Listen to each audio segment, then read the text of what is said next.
아이들 수련회 하다가 뭐 발가락을 이제 어디 부딪혔는데 이 발가락에도 성장판이라는 게 있대요. 그게 떨어져는 그런.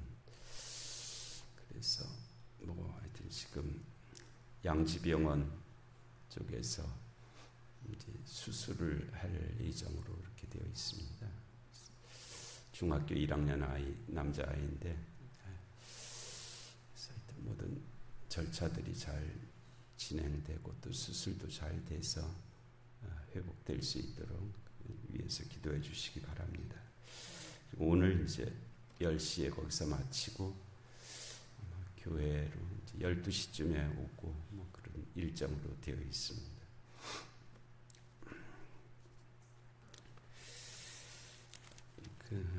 어제 말씀에 이제 하나님께서 주의 천사를 통해서 베드로의 옆구리를 쳐 깨워 이르되 급히 일어나라라고 하셨고, 쇠사슬이 그때 그의 손에서 벗어지게 되었다. 일단 우리를 묶고 있는 것들이 있습니다. 이제 베드로는 실질적으로 쇠사슬이 그의 손을 묶고 있었는데, 또 우리를 알게 모르게 묶고 있는 것들이 있죠. 그래서 거기서 벗어나지 못하고 그 안에서 이제 살아가고 있는 그런 것들이 있습니다. 코끼리를 어렸을 때 작은 줄에, 간단한 줄에 메어 놓으면은 그 코끼리가 그 줄을 벗어난다는 생각을 못 한답니다. 그래서 아주 코끼리가 커지면은 사실은 어떤 줄로도 또 어떤 그 뭐 기둥도 감당하기 어려운 그런 것들이 있는데, 어렸을 때서부터 메어 놓았던 그 줄의 의미가 길들여져 있어서 아예 이렇게 그걸 벗어나려고 하는 그런 노력을, 그런 힘을 쓰지를 않는데요. 못하는 거죠, 결과적으로. 그래서 거기에 매여서 이제 살게 된다 그러는데, 우리들도 어떤 것은 이제 스스로 그렇게 되는 것도 있고요. 어떤 것은 외부적인 힘에 의해서 매여져 있는 그런 부분들도 있습니다. 그래서 거기를 벗어나지를 못하고 항상 그 안에서 이제 살아가게 되는데, 그래서는 안 되는 일인데 그런 것이죠. 그래서는 안 되는 일. 그걸 벗어나야 되는데 벗어나질 못하고 스스로의 한계에 갇혀서 여기가 모든 것인 줄 알고 그렇게 살아가는 그런 삶이 있다, 그런 말씀이에요. 근데 이 베드로에게는 이제 그런 의미는 아니었고 실제 쇠사슬이었죠. 그것이 그 손에서 벗어지는 일도 있었고, 천사가 이르되 띠를 띠고 신을 신으라. 아주 구체적이잖아요. 그냥 꾸며낸 이야기가 아니라 실제로 있었던. 그리고 베드로가 그대로 하니 천사가 또 이르되 겉옷을 입고 따라오라. 이것도 꾸며낸 이야기는 좀 이렇게 하기 어렵거든요. 근데 실제적으로 그런 일이 있었다. 베드로가 나와서 따라갈새 천사가 하는 것이 생시인 줄 알지 못하고 환상을 보는가. 베드로 스스로는 이제 그렇게 여겼었다는 거예요. 나중에 이제 어떤 자리에 가서 그렇게 얘기를 했겠죠. 내가 그때 그런 일이 있었는데 정말 이게 꿈인가 그런 생각이 들었었다. 근데 이에 첫째와 둘째 파수를 지나 시내로 통한 쇠문에 이르니, 여기 이제 거대한 감옥인데 감옥 안에 이 철장도 있고, 철장을 나와서는 또 이 울타리가 있어서 거기 문이 있고, 또 나와서는 또 문이 있고, 그래서 첫째와 둘째 파수, 지금 텔레비전에 나오는 서울구치소, 저는 거기 그 무슨 단체에서 이제 위문이 아니라 이제 그 수감자들 뭐 선교차 이제 설교를 부탁을 받아서 거기 간 적이 있었거든요. 서울구치소 안에 또 꼭 이렇게 그 안에 쇠창살로 된 그 큰 각방도 있고 큰 방도 있고, 거기를 한번 나오면 그 다음에 첫째 관문 같이 이렇게 또 철문이 또 있고, 거기 나오면 또 두 번째 철문이 있고, 여기 읽을 때마다 그때 생각이 나는데, 그렇게 그냥 나오면서 숨이 턱턱 막히더라고요. 이렇게 갇혀 있으면은 사람이 참 마음이 무겁겠다 하는데, 첫째와 둘째 파수를 지나 시내로 통한 쇠문에 이르렀다. 그래서 마지막은 이제 그 서울구치소를 이렇게 들고 나가는 그 철문이 크게 있습니다. 그 문에 이제 지키는 사람도 있고, 강문마다 다 지키는 사람이 있죠. 지키는 사람이 있고, 그런데 그 쇠문이 이 저절로 열렸다. 쇠사슬도 그렇게 풀려졌고, 쇠문도 저절로 열렸고, 그래서 나와서 한 거리를 지나 이제 그 감옥을 벗어나서 이제 한 거리라니까는 뭐 큰 거리를 지난 거죠. 거리를 지남에 천사가 곧 떠나더라. 이제 여기서부터는 너 혼자 갈 수 있다 그랬어요. 그렇게 이제 보내준 거예요. 이에 베드로가 그때서야 정신이 들었다는 거예요. 그때서 이르되 내가 이제야 참으로 주께서 그의 천사를 보내어 나를 헤롯의 손과 유대 백성의 모든 기대에서 벗어나게 하신 줄 알겠노라 하여. 우리도 뭐 어떤 사건 속에 있으면 정신이 없잖아요. 동서남북이 분간도 안 되고 하늘도 안 보이고 뭐. 그런데 어느 정도 지나면 이제 내가 어디에 있구나, 이 일이 무슨 일이구나 하는 것을 알게 되는 때가 있죠. 우리 내면 속에서도 큰 회오리 바람이 불면은 도대체 뭐가 뭔지 모르겠잖아요. 그때는 움직이지 말고 가만히 있어야 됩니다. 그래야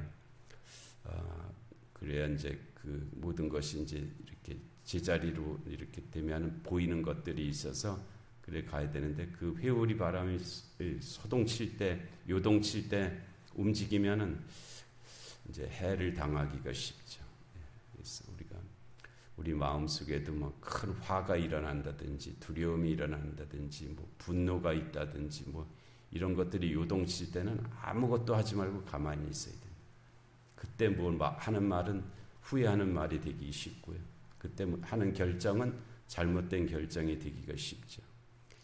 그래서 아무것도 안 하고 있으면은 이제 모든 것이 다 이제 제자리로 돌아가는 그런 때가 있습니다. 베드로도 이제 정신이 들어서 보니까 이게 주께서 하신 일이구나라는 것을 이제 알게 되었고요. 그래서 깨닫고 마가라 하는 요한의 어머니 마리아의 집에 가니. 그러니까 이게 우리로서는 이제 마가의 다락방이라고 여겨지는 바로 그 집입니다. 그러니까 처음에 예수님께서 성 마지막 만찬을 제자들과 함께 했던 바로 유월절, 마지막 유월절을 지켰던 집도 아마 이 집으로 그렇게 여겨지고요. 그리고 그 예수님이 그 제자들이 모여서 그 주님 부활 승천하시고 나서 아버지께서 약속하신 것을 기다리라 하는 그 오순절 기도회가 있었던 장소도 아마 이 집이었을 것 같고요. 그리고 이제 이 베드로가 옥에 갇혔을 때 모여서 함께 기도를 했던 집도 이제 이 집인 것 같습니다. 그래서 깨닫고 마가라 하는 요한의 어머니 마리아의 집에 가니 여러 사람이 거기에 모여 있어 기도하고 있더라. 베드로가 가니까 이제 그랬다는 거예요. 베드로가 대문을 두드린데 로데라 하는 여자아이가 영접하러 나왔죠. 베드로의 음성인 줄 알고 기뻐하여 문을 미쳐 열지 못하고 달려들어가 말하되 베드로가 대문 밖에 섰다 하니. 그러니까 이게 이제 대문 문 두드리는 소리를 듣고 로데라고 하는 아이가 이제 누군가 해서 나왔는데 계속 베드로가 문을 두드리면서 이제 자기 말을 했기 때문에 이 루데는 베드로가 왔다. 그 와야 될 사람이 왔다라는 뜻이죠. 이 루데의 마음에는 와야 될 사람이 왔다라는 그런 마음인 것입니다. 베드로가 틀림없이 왔다. 왜냐하면 자기들이 기도하고 있었잖아요. 베드로의 석방을 위해서, 베드로의 구원을 위해서 그들이 기도하고 있었으니까, 그러니까 그 결과가 이루어지는 것이 마땅하고, 그래서 아이의 입장에선 그렇다는 거죠. 아이의 입장에선 그래서 베드로가 왔다라고 그렇게 여기고, 아이였기 때문에 한 실수죠. 문을 열어줬어야 되잖아요. 문을 열어주고 이제 했어야 되는데, 아이의 판단력의 한계죠. 그래서 베드로가 왔다는 소리를 듣고는 그냥 너무 좋아갖고 그 소식을 알리기 위해서 문을 열어주지도 않고 다시 올라가서 집으로 가서 사람들에게 베드로가 왔다라고, 베드로가 대문 밖에 섰다라고 그렇게 전했다는 거예요. 그러니까 그들이 말하되, 여기서 그들은 그 베드로의 그 석방과 구원을 위해서 기도하고 있었던 사람들입니다. 그들이 말하되 네가 미쳤다. 로데에게 네가 미쳤다. 왜 미쳤다 그랬겠어요? 베드로가 어떻게 올 수 있냐? 베드로가 어떻게 올 수 있냐? 그가 감옥에 갇혔는데 베드로가 어떻게 올 수 있냐? 베드로가 왔다고 네가 말을 하느냐? 네가 미쳤다. 그러니까 이게 뭐 조금 그럴 리가 있을까? 뭐 어이구 감사하네. 뭐 여러 반응이 있을 수 있잖아요. 근데 이건 아주 가장 부정적인 반응이거든요. 네가 미쳤다. 베드로가 어떻게 오냐? 그래서 그들은 뭐 때문에 기도하고 있었겠어요? 베드로의 구원을 위해서. 베드로의 구원이라는 것이 실제적으로는 옥에서 나와야 되는 거잖아요. 옥에서 나와야 되는 것이 그들의 기도였을 터인데, 베드로가 실제로 그렇게 나왔다고 하는 말을 전하는 아이에게 네가 미쳤다. 그게 어떻게 그런 일이 있겠냐? 자기들이 기도하고 자기들이 가장 안 믿는 거예요. 자기들이 기도하고 자기들이 가장 안 믿는 반응을 보인 것입니다. 이게 참 곤혹스러운 거죠. 자기들이 그렇게 기도해놓고 제일 안 믿는 사람이 자기 자신이에요. 그래서 이 네가 미쳤다 하는 이 말 속에 큰 충격이 들어 있습니다. 우리들도 우리가 기도해놓고 믿나? 우리가 기도하는 것을 잘 믿나? 하는 그런 거죠. 그래서 그들이 말하되 네가 미쳤다라고 그렇게 반응을 한 거예요. 하나 여자아이는 힘써 말하되 참말이라. 우길 힘이 있는 거예요. 어른들이 네가 미쳤다 하면 주눅이 들어서 아무 말도 못할 터인데, 이 아이가, 여자아이는 힘써 말하되 참말이라.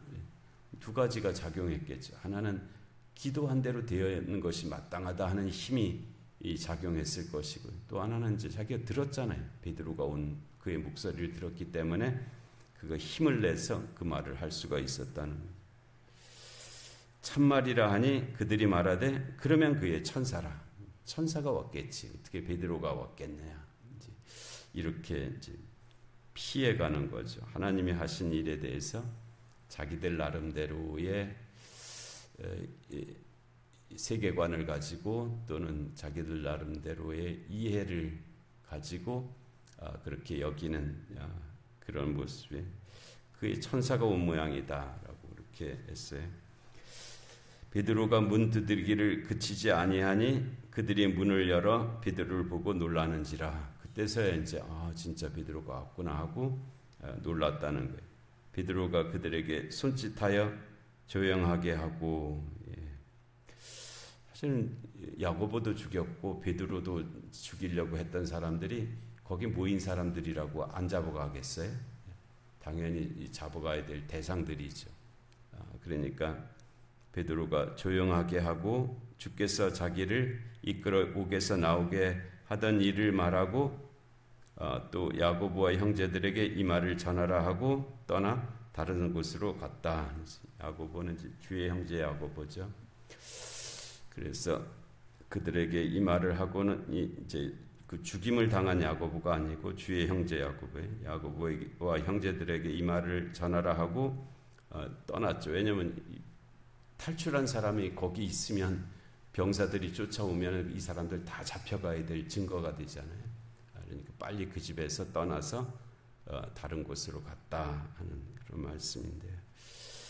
하나님께서 행하신 일이 놀랍고 비밀스럽고 우리가 이해되는 것도 있고 이해 안 되는 것도 있고, 근데 하여튼 여기에서 로데라고 하는 아이, 누구든지 이 어린아이와 같이 하나님의 나라를 받아들이는 자, 또 받아들이지 않는 자는 하나님 나라에 합당하지 않다라고 그렇게 하신 말씀이 있는데, 이 말씀들의 의미와 은혜가 또 우리의 삶 가운데, 기도 가운데도 함께 하시는 줄로 믿습니다. 내려오신 하나님 아버지, 오늘도 귀한 새벽 저에게 허락하시고 베드로가 이제 옥에서 나와서 기도하던 자들의 집에 이르렀을 때 일어났던 그 말씀들을 저에게 주셨습니다. 하나님, 저희들 하나님이 하시는 일과 저희들의 기도와 또 되어지는 모든 일들 가운데 저희가 어떻게 살아가야 될지를 더 깨달아 알게 하시고 또 말씀 앞에 힘을 얻게 하여 주시옵소서.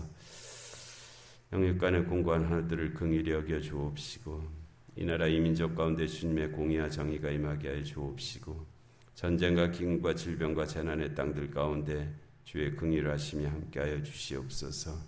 중고등부 수련회 이제 오늘 돌아오게 되는데 또 모든 일정 가운데 하나님의 은혜를 베풀어 주시옵고 다친 아이에게도 하나님의 치유의 손길이 함께하여 주시옵소서. 오늘 3일밤 예배 가운데도 은혜 내려 주옵시고 또 하나님 이 새벽의 기도 가운데도 은혜를 더하여 주시옵소서. 주님께 의지하옵고 예수님의 이름으로 기도하옵나이다. 아멘.